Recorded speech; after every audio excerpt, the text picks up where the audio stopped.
had sent all heat roaring straight up to the roof. March the 25th was a particularly vile day. Harriet knew the kitchen fire was almost completely blocked with soot. It was possible to live without the drawing-room fire, but the kitchen was another matter. Since this past winter, it had served as drawing-room and dining-room as well as kitchen. Harriet could not afford to pay a sweep, so that morning she scaled the roof and poked various brooms tied together with string down the old chimney. The resultant fall of soot blackened everything in the kitchen. Aunt Rebecca went into strong hysterics and retired to her chilly bedchamber, leaving Harriet to clear up the mess. Harriet worked grimly on throughout the morning until the kitchen was sparkling again. Looking at herself in the cracked glass on the kitchen wall, she saw to her dismay that she was as black as any sweep. The kitchen fire was blazing cheerfully for the first time in years, but the thought of boiling kettle after kettle of water to fill a bath seemed just too much of an effort to the exhausted Harriet.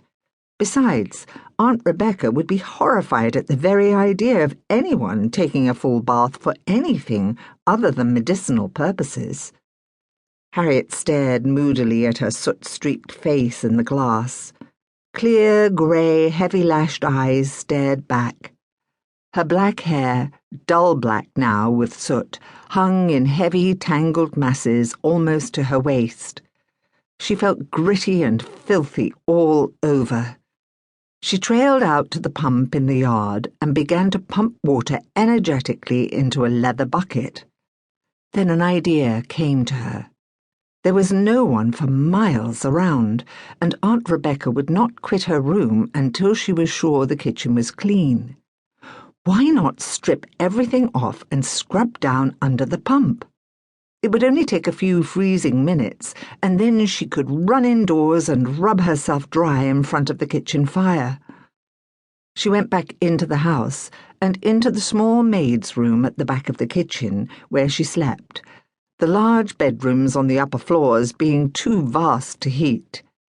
She laid out clean underwear, yellowed and darned, a well-worn woolen round gown, coarse grey stockings, and a clean calico pinafore, then carried the lot into the kitchen and piled them on a chair in front of the fire to warm. Then she removed all her dirty, sooty clothes and placed them in a basket in the corner, ready for washing. She took a deep breath. If she stayed much longer in front of the fire, she might lose her courage.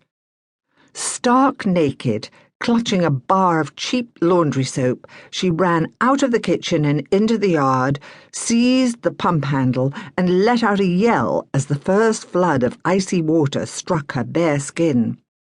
She soaped and scrubbed furiously until she was sure there was not a single particle of soot left in her hair or on her body.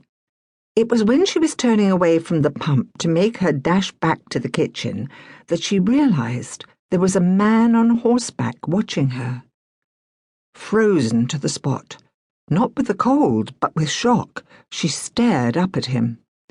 He had a hard, high-nosed, aristocratic face and a quantity of fashionably cut hair as black as hers. His hazel eyes raked over her body from head to foot, and an appreciative smile curved his lips. He held his hat in one hand, and as she stared at him, eyes wide with shock, he raised it in a salute. Harriet gave a little scream and then ran for the kitchen door, hurtling inside and then barring and bolting it behind her. She could feel herself turning scarlet with shame and embarrassment, blushing from the soles of her feet to the top of her head. She rubbed herself dry as quickly as possible and scrambled into her clean clothes, then twisted the damp masses of her black hair up into a knot. She crept to the kitchen window and looked out.